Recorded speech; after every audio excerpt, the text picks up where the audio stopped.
Thanks for always finishing your lunch. Huh? I haven't been eating it. What? I've been throwing it away. I couldn't believe my ears. I get up early every morning to prepare his lunch, and it turns out he's been throwing it away. Why would you do that? It's my lunch. I can do what I want, right? I was heartbroken seeing my husband laugh as he said that. I lost faith in him as a person, and I decided to get back at him. I'll show him that I'm not always a submissive wife. Please marry me. Yes. 1 year after we started dating, I married my husband. We met at work. He was at the head office, and I was in the sales department. While we were dating, he always put me first, taking me to my favorite places and letting me eat my favorite foods. Every day, I felt happy thinking about the wonderful life that awaited us.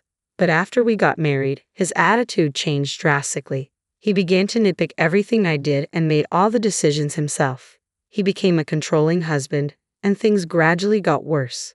Recently, something truly unforgivable happened. Huh? What did you just say? I told you to start making lunch every day from tomorrow. Why? It's normal for a wife to make her husband's lunch, right? 3 years into our marriage, my husband suddenly insisted on this. I work too, and I'm busy in the mornings. Honestly, I don't want to take on more than I have to. We used to eat lunch separately, so why the sudden change? I was puzzled. I don't want meal preps. I want freshly made ones every morning. From that day on, I started getting up at 5 a.m. to make his lunch. Cooking was never my strong suit, and even simple tasks like making scrambled eggs took considerable time. Preparing all the side dishes for lunch in the morning was quite a challenge. This new routine left me with less sleep, and it was extremely tough. One night, seeing the empty lunchbox in the sink, I felt relieved, thinking, oh, he ate it all. From then on, I continued making his lunch every day, though he never expressed any feedback. Out of curiosity, I asked him one day, by the way, is there anything specific you want in your lunch? No, not really. I see.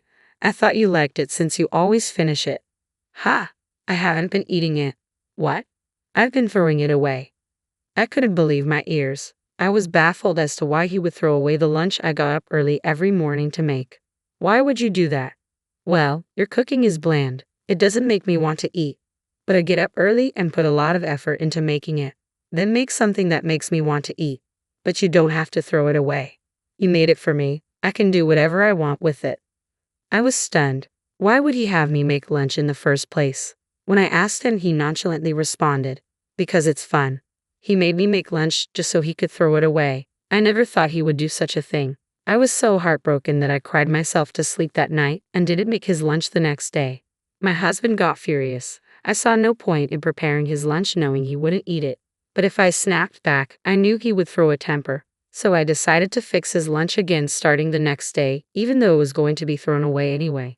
Feeling more and more hollow each day as I made his lunch, I gradually began to prepare fewer items. You've been slacking off recently, haven't you? Do you think I wouldn't notice? I'm sorry, but if you're not going to eat it, it's the variety of food that makes me feel refreshed when I throw it away. Don't you get it? I don't understand at all. Due to my lack of sleep every day, I was so exhausted that I started making mistakes at work. That's when I heard a troubling rumor. Apparently, my husband had been bad-mouthing me. When I asked a colleague who had been on a business trip to our headquarters for details, he said my husband was calling me a useless wife and saying things like, she can't do anything without me. She has no will of her own. It was bad enough to know he was saying these things behind my back, but hearing it confirmed, I couldn't just sit back and take it. Over the weekend, I decided to confirm the truth and asked a close friend who works at the headquarters. Mickey, I've heard it too. Really? Yeah, your husband is pretty harsh on women. I don't know if it's because he's good at his job, but he seems to think women should only be assigned to make photocopies or something. No way, he wasn't like that before we got married. Did you do something? It's the other way around. I'm the one being treated poorly. How's he treating you? I explained to Mickey about him throwing away my lunch. As she listened, she became visibly angry, wrapping me in a tight hug as tears welled in her eyes. You've been so patient. I can't imagine how tough it must have been. Why are you crying, Mickey? I'm crying for you, you fool. But this is unacceptable. He needs to learn his lesson. That's true. He's really wronged you.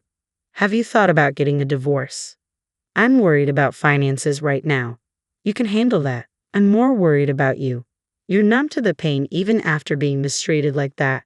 That's a sign you're not okay. It's not like I'm numb. I'm pissed. Then Mickey gave me a serious look. Do you want to get a divorce? In truth, the idea of divorce had been lingering in my mind. Thankfully, we didn't have any children. I found myself contemplating whether I should continue enduring life with my abusive husband indefinitely. To weigh my options, I wanted to take advantage of this opportunity. I gazed directly into Mickey's eyes and said, "There's something I want to try. Will you help me?" "Of course." "Thank you. I want to use your position." You see, Mickey is actually the granddaughter of our chairman. Moreover, she's currently working as an executive assistant at the headquarters. I can't overlook the opportunity to enlist such a powerful ally. That's quite an idea. I see where you're going with this. I'm starting to look forward to it. If this goes well, I can make my husband feel ashamed of himself. The following Monday, as usual, I handed my husband his lunch. "Do you have time tonight?" "What's this about all of a sudden?" "You know Mickey, my friend who works as an executive assistant." "Yeah, what about her?" "Mickey says she'd really like to invite us to dinner. Apparently, the chairman will also be there." "The chairman. He wants to show appreciation for his hard-working employees. If it's a request from the chairman, I can't refuse." "All right." I thought he would be suspicious, but surprisingly, he agreed quite easily. Perhaps he was pleased with the thought of being invited by the chairman. With that, everything fell into place. After work, I met up with my husband and confirmed once again that he had thrown away his lunch. Then we went to the restaurant specified by Mickey for dinner with the chairman. My husband seemed pleased with the fancy place and began to boast about his competence. Today, I finished my work early and helped my colleagues. You know, being reliable is hard work when you're this good at your job. Is that so? The chairman's granddaughter is beautiful and she's an executive assistant, so I bet she's good at her job too. I'm just doing my job like everyone else. You don't need to be so humble. You're far different from my wife. He got on my nerves a bit, but the chairman moved on to the main topic. You get a packed lunch from your wife every day, don't you? Yes, she does work hard on that. What a wonderful thing, a lovingly prepared lunch from your wife. But it's the same thing every day. I'd like something extravagant once in a while. That's not something you should expect from your wife. Really, don't you, as a chairman, get extravagant lunches? I prefer something simple. It's an everyday thing, after all. Oh, you're just joking.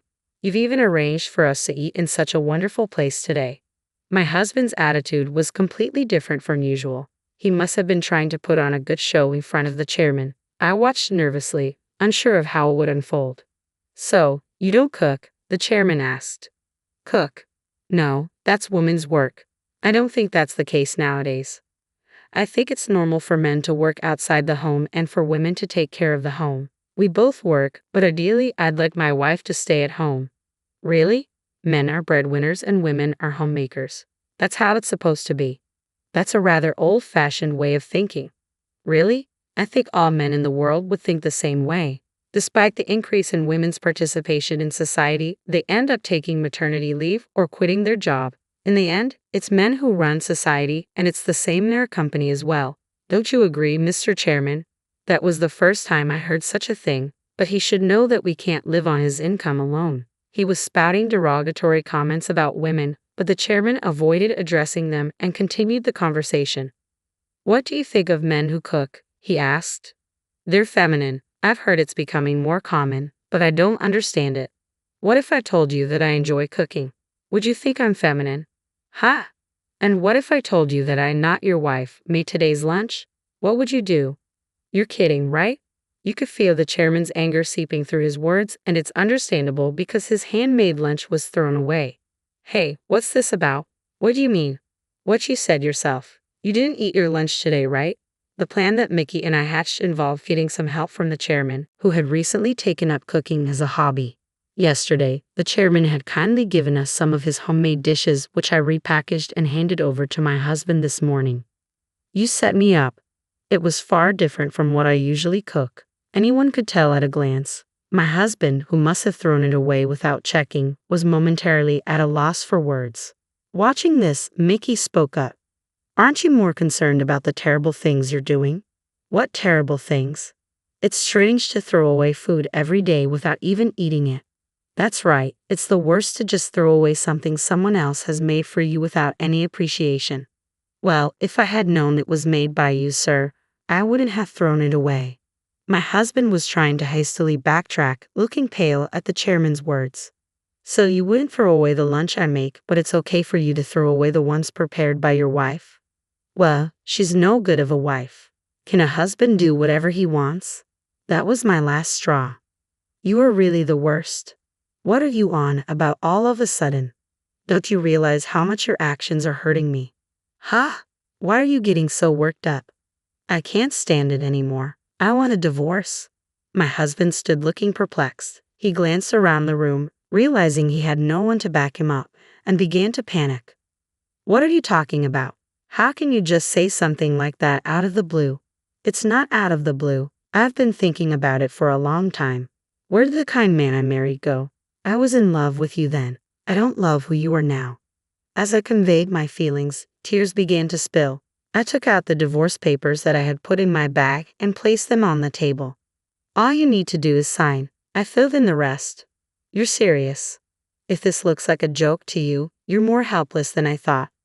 Do you think you can survive after a divorce? I'll be fine. I'll be getting alimony from you after all. What? Watching this scene, the chairman began to speak. You seem to have some prejudices against women. That's not what I mean. I've heard from my granddaughter about your attitude towards our female employees. Coupled with this incident, this isn't something I can overlook as a chairman. What are you talking about? I'll let my son, the president, know about this. Wait, sir, I can't lose my job now. Before worrying about your job, there are other things you should do first. Taken aback by the chairman's angry voice, my husband was at a loss for words. Not once have you apologized. When you do something wrong, you apologize. Even a kid in elementary school knows that. I'm very sorry. Not to me, to your wife. Can't you even understand that? You're making me sick. Mickey, let's go. Sure, Linda, let's go. Huh? What are you waiting for? You're not going back home, right? You're coming with us. Seeing the desperate look on my husband's face, Mickey and I left the restaurant, feeling quite relieved. The next day at work, I got a call from Mickey. Your ex-husband got demoted. Demoted?